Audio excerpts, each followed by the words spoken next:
श्री गणेशाय नमः, श्री सरस्वती नमः, श्री सद्गुरु रामचंद्राय नमः, श्री गुरुभ्यो नमः। अगोदरच्या अध्यायाच्या शेवटी श्राद्ध विधान याचं निरूपण भगवंतांनी गरुडाला सांगितलं। आता दुर्मरण जे आहे ते दुर्मरण कसं असतं हे गरुडाला भगवंत सांगू लागलेले आहेत। जो कोणी चांडाळाच्या हातून मरण पावलेला, एखाद्याला जर चांडाळानं मारलं गेलेलं, एखाद्याचा देह पाण्यामध्ये पडून मरण पावला, एखाद्याला सर्पदंश झाला, एखाद्याचा अग्नीमुळे देह जळून मरण पावला, ब्राह्मणाच्या शापानं एखादा मरण पावला, एखाद्याला वाघ सिंह इत्यादी हिंस्र प्राण्यांनी ठार मारलं, एखाद्याला पक्ष्यांनी फाडून टाकलं आणि गावातून रणांगणामध्ये पळत जात असताना, रणांगणातून पळ काढताना एखाद्याला मरण आलं, त्याला मारून अन्य वीराने मारून टाकलं, एखादा विषामुळे मेलेला असेल, एखादा शस्त्रानं मेलेला असेल, एखादा असणारा गळफासानं मेलेला असेल, एखाद्याला चोरानं मारलेला असेल, एखाद्याला क्षयरोग होऊन मृत्यू आलेला असेल, एखाद्याचा असणारा आधांतरी प्राण गेलेला असेल, कुणी खाटेवरती मरण पावलेला असेल, ही सर्व मरणं जी आहेत ती दुर्मरणं आहेत। त्याच्यामुळं एखादी बाळांतीन मरण पावलेली असेल किंवा एखादी लांब बसलेली स्त्री म्हणजे रजस्वला स्त्री जिचा ऋतुकाळ असेल त्यावेळेला ती मरण पावलेली असेल तर हे सुद्धा मरण चांगलं नाही। एखाद्याच्या अंगावरती झाड पडून मरण पावलेला असेल आणि एखादा जर लग्न मुंजी सहित राहिलेला असेल, इतक्याची मरणं सगळी दुर्मरणं आहेत। आता पापी प्राण्याची लक्षणं गरुडा तुला सांगतो ती ऐक। एखादा पाखंडी आहे, वितंडवाद करणारा आहे आणि एखादा महान पापकी आहे आणि स्त्री एखादी व्याभिचार करणारी आहे, जो करता परदाराहरण आहे, त्यांना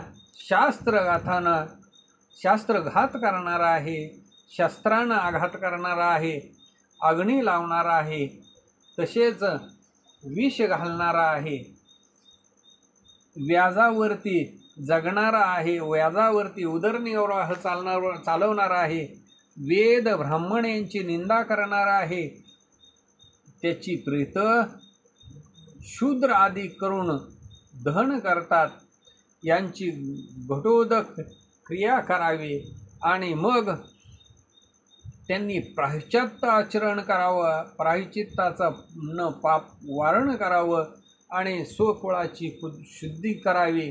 जो पूर्वीचा अग्निहोत्री होता मग तो पतित झाला, दुर्जन झाला, त्याचा देह श्रौतस्मार्ताग्नी लावून त्याला जाळू नये, हे गरुडा त्याला पाण्यामध्ये टाकून द्यावं।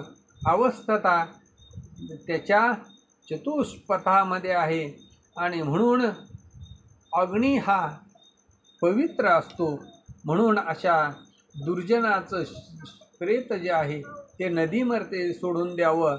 लौकिक अग्नीनं त्याला जाळू नये, त्याच्यासाठी मंत्र हे वर्ज्य आहेत। त्याच्या चितेला अग्नी देत असताना मंत्राचा उच्चार करू नये, तो लाकडासारखा जाळावा। अस्थीचे संचयन करून पुन्हा त्या विविध मंत्रानं जाळून टाकाव्या।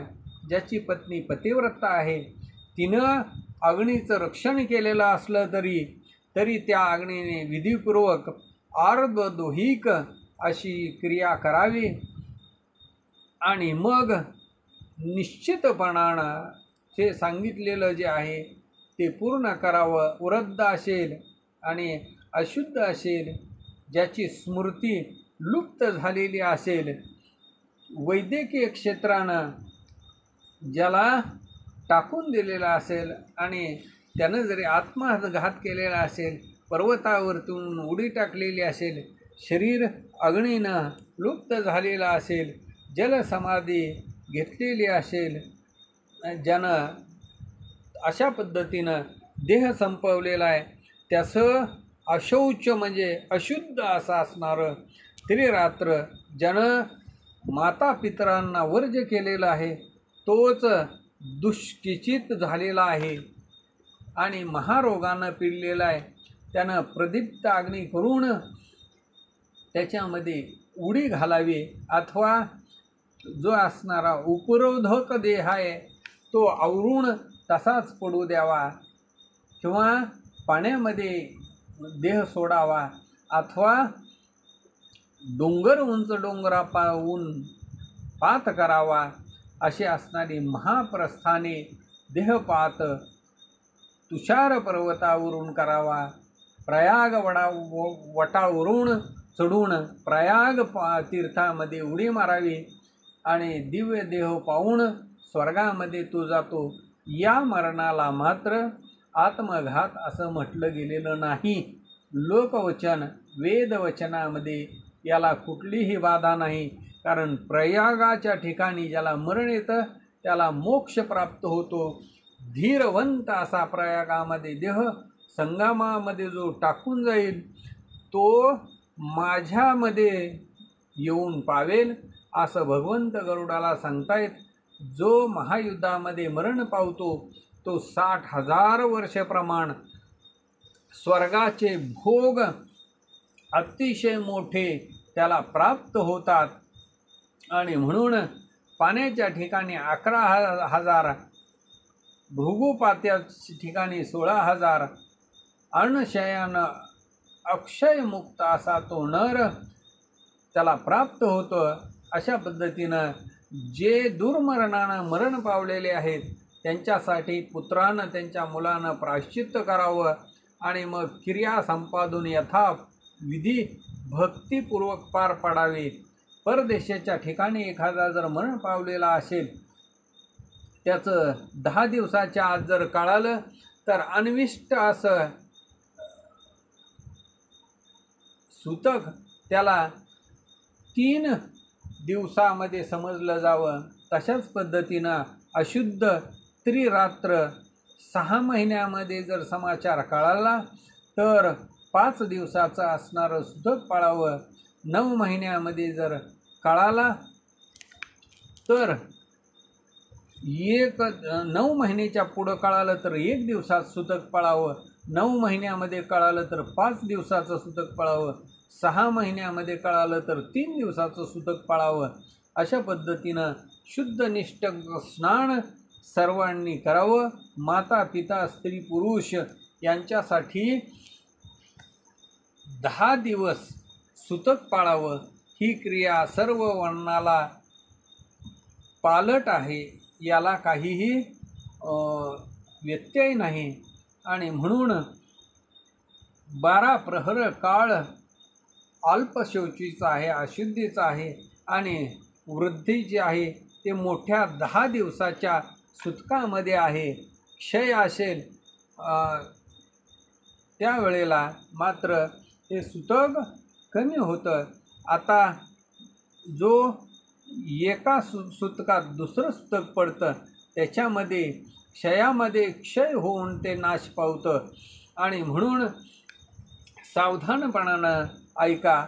देशांतराच्या ठिकाणी मरण पावला, अदग्ध झाला तर त्याच्या कृष्णजनावरी कुश घालून तोच सरसपुतळा ठेवून त्याला पलाश म्हणजे पळसाची पाने आणून त्याच्यामध्ये ती शिरस्थानाच्या ठिकाणी डोक्याच्या ठिकाणी 40 घालावे, 10 मानेवरती ठेवावे, 20 वक्षस्थळावरती ठेवावे, पोटाच्या जठराच्या ठिकाणी 30 ठेवावे, प्रत्येक भुजावरती 50 ठेवावे, हाताच्या बोटावरती 10 ठेवावे, गुडघे आणि मांड्या याच्यावरती 100 ठेवावे, 30 मांड्यावरती ठेवावी, एक पायाच्या बोटावरती आणि गुदस्थानी 10 ठेवावे.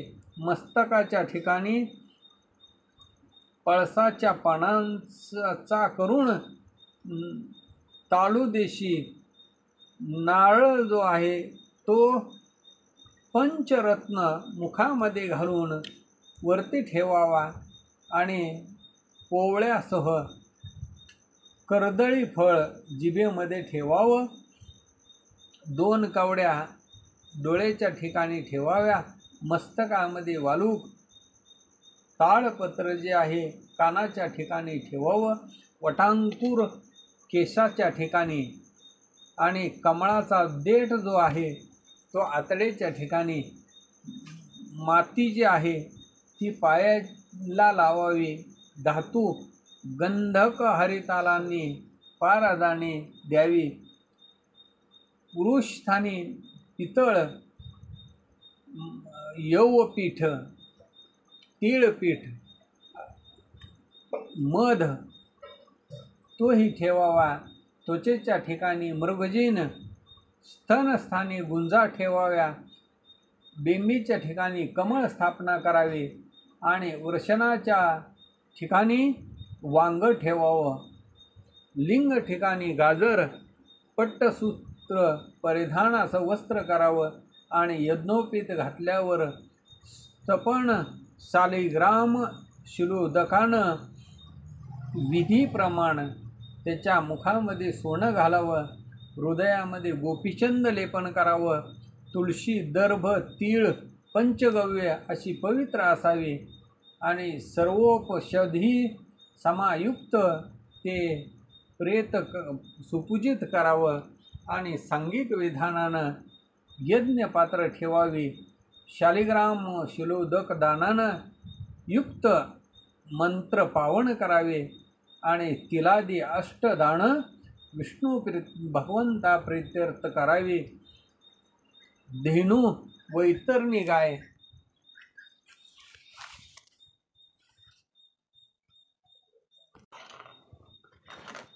दान द्यावी, आणि त्याच्यानंतर कोलिंजन, जटामाशी, हरिद्वारे, चंदन, मूर्छा, मुरवेल, वेखंड, नागरमोथा अशा सर्व औषधी द्याव्या. जो देशांतराशी गेलेला आहे त्याचं वर्तमान स्वजनांना 12 वर्ष कळालं नाही तर मग त्याची क्रिया कशी करावी. 12 वर्षांनी जरी ऐकलं तरी त्या दिवसापासून माघ भाद्रपद महिना जो आहे, पक्ष नाही समजला तरी कृष्ण पक्ष तिथीमध्ये अष्टमी त्या दिवशी तो अधिकारी आहे, आणि प्रयाणाचा जो दिवस असेल त्या दिवशी सांवत्सरिक त्या दिवशी तो पुतळा आतुर, आणि म्हणून त्या प्रायश्चित्तादी प्रकार अष्टदानवेदी समग्र पूर्ववत करावे. माता पितरा वाचून त्रिरात्रांनी वृषोत्सर्ग करणे, त्या पितेच्या 11 दिनाच्या योगी करून 11व्या दिवसाच्या योगी करून वृक्षोत्सर्ग करावा. जे दुर्मरणाने मरण पावलेले आहेत ते नारायण बलीने तरुण जातात. त्याचा जो विधी आहे अत्यादरानं सांगतो. गायी ब्राह्मणांना जो मारणार आहे, स्वधर्म भ्रष्ट झालेला आहे, तो पतित जाणावा, आणि त्याची क्रिया वर्षानंतर करावी. नारायण बली करावी. शरीर स्थिर नाही, स्वाभाविक नाही, यास्तव सध्य आचरावी. शुक्ल आणि कृष्ण पक्षामध्ये एकादशी, पंचमी, श्रवण आणि एकाच दिवसात करण्याचं उक्त असे नारायण बली आहे. ब्राह्मण वेदपाणी ब्राह्मण जे आहेत त्यांना बोलावून 5 कलश स्थापना करावी. ब्रह्म, विष्णू, शिव, यम आणि प्रेत अशा पद्धतीनं पंचम सुवर्ण पत्रिका प्रतिमा, सोन्याची प्रतिमा विशेष अशी त्या पंचकलशाच्या ठिकाणी स्थापन करावी. कुंभ जल स्वर्ण त्याच्यामध्ये त्याला गंध लावावा, पल्लव लावावे, दुर्वा, सर्वौषधी रत्नयुक्त असे ते कलश असावे. वस्त्रे युग्मे अलंकाराने युक्त करावे. जव असेल, भात असेल, मंत्रोक्त अशी त्याची पृथक स्थापना करावी. जो मरण पावलेला आहे त्याच्या नावाने मंत्र पूजा यथासांग करावी, अधिकार जसा असेल तशी पूजा करावी. स्वगृहोक्त विधीपूर्वक आपापल्या गृहसूत्रामध्ये सांगितल्याप्रमाणे अग्नी सिद्ध करावा. नारायण बली करून यथोक्त हवन करावे. कुंभावरती 10 पिंड स्थापून विष्णुरूपी असं मरण पावलेल्या व्यक्तीचं स्मरण करून तनिमित्त भावयुक्त करून ते द्यावे आणि गोत्र नामाचा उच्चार करावा. दक्षिणेकडे मुख करावे. जमिनीवरती दर्भ पसरावे. तेथे मध असेल, तूप असेल, तीळयुक्त पिंड अर्पण करावे आणि वरी शंखाचं पाणी घालावं. यथासांग पूजा झाल्याच्या नंतर ते मग सर्व नदीमध्ये नेऊन टाकावं आणि तर्पण करावं. नंतर ब्रह्मा, विष्णू, कैलासपती महादेव तशाच पद्धतीनं किंकरासह जो यम आहे तो हा बली घेऊन निश्चित प्रेताला शुभ गती देतो. अशा पद्धतीनं प्रार्थना मध, साखर, तूपयुक्त अन्न ब्राह्मणाला द्यावं. 1 शेर प्रमाण त्याचं असावं. त्याच्यामुळं ब्राह्मणाची तृप्ती होईल. रात्री जागरण करावं. कुंभाच्या पुढं विष्णू कीर्तन करावं. दुसऱ्या दिवशी 5 ब्राह्मण बोलून त्यांची दुपारच्या वेळेला पूजा करावी. त्याच्यानंतर ब्रह्मादी देवाप्रती यथाविधी पूजन करावं आणि मग पंचश्राद्ध पूर्ण करावी. तिथ्यादी करून नामसंकीर्तन प्रेतकर्म पूर्ण करावं आणि मग सांगते करता श्राद्ध पंचक म्हणजे 5 श्राद्ध करावी. विरंचादी एकतंत्रा करून पंचश्राद्ध करावी आणि देवकार्य हे सव्य अपसव्यांनी पितृकार्य करावं. अक्षयोदक समयी तुळशी, शंखोदक, तीळ पाणी शंखेम घालून पिंडावरती धार करावे आणि त्या मरण पावलेल्या व्यक्तीला प्रेताला सद्गती द्यावी. प्रेतपिंडावरती सतीळ जळ आणि पुष्कळ असं घालावं आणि स्वशासकोक्त मंत्रानं निवळ तिळाचं पाणी त्याला द्यावं. अशा पद्धतीनं अनादिनी धो देवा शंखचक्र गदाधरा अक्षया पुंडराक्षा प्रेत मोक्ष प्रदो भव असे प्रार्थून मग दक्षिणा प्रेत उद्देशानं द्यावी. सर्व प्रेतक्रमी बहु ब्राह्मण त्यांना दक्षता द्यावी. ते समाप्त कर्म झाल्याच्या वरती गंगाच्या तीरामध्ये स्नान करावं आणि मग यश स्मृतेती मंत्रोच्चारी कर्म पूर्ण करावे. गरुडा मग माझे पूजन करून आप्त वर्गासह नातलगाबरोबर भोजन करावं आणि मग पितृकार्याची तृप्ती होईल. धनिष्ठादी नक्षत्र पंचक त्या मृताला अत्यंत दुर्गतीदायक कुळाशी अशुभ प्रापक असा असणारं शास्त्र व श्रुतीनं सांगितलं गेलेलं आहे. असं जाणून त्वरित दोष निवारण करावे. दर्भ प्रतिमा पंचसूत्रवेष्टीत 5 कराव्या. जवाच्या पिठाने त्यांचं लेपन करावं. त्या पुतळ्या यथोक्त जाळाव्या. प्रेतवाहक शिरस्थानी निश्चित डोळ्याच्या ठिकाणी प्रेत सका स्थापावा. पितररक्षिता वाम कुक्षी डाव्या बाजूला आणि प्रेतभूमी बिंबीच्या ठिकाणी पायाच्या ठिकाणी प्रेतहार त्याला स्थापन करावं आणि तुपाच्या आहुती भिन्न भिन्न नावानं द्याव्या. एकेकाच्या मुखामध्ये 3-3 वेळेस आणि तूप घालावं, ज्याच्यामुळं अशौचाची समग्र शांती व्हावी. नक्षत्रमूर्ती ह्या सोन्याच्या करून विधियुक्त पूजा करावी आणि तैलपूर्ण काश्याच्या पात्रामध्ये सुवर्णयुक्त असे उडीद द्रोण परिमित द्यावे, म्हणजे 1 शेर उडीद द्यावे एक गाई द्रोण संख्या तीळ शत फळ आज्य निर्मळ पुष्कळ दक्षिणा द्यावी, ज्याच्या योग करून दोष निवारण होईल. 5 कलश सर्व औषधी पाणी घालून मग खाली ठेवून वरती कलश थापावे. मुखाच्या ठिकाणी नारळ ठेवावा. वस्त्रानं त्याला लेपन करावं. वरी मूर्ती स्थापन करावे आणि मग यथाविधी पूजन करावं. पूजेच्या अंती दान करावे. धनिष्ठा आणि 5 नक्षत्रे ही कार्य वर्ज्य आहेत. गृह, शय्या, तृण, काष्ट, संचय, प्रणयादादी वर्ज्य कार्य आहेत. पंचनक्षत्राचे 5 मंत्र भिन्न असतात आणि ते म्हणून श्रोत्यांनी तेच श्रवण करावं. शुभ कार्य, विवाह आणि मुंज या पंचकामामध्ये जर घडलं गेलं तर ते मात्र अतिशय अशुभ असतं आणि म्हणून अशा पंचकामध्ये मरण पावलेला जो कोणी आहे त्यालाही ते अशुभ असतं. म्हणून प्रेताची उत्तम गती व्हावी, कुळालाही कल्याण व्हावं म्हणून सर्पदंशानं जो मरण पावलेला आहे त्याच्या मुलानं नागाची पूजा करावी.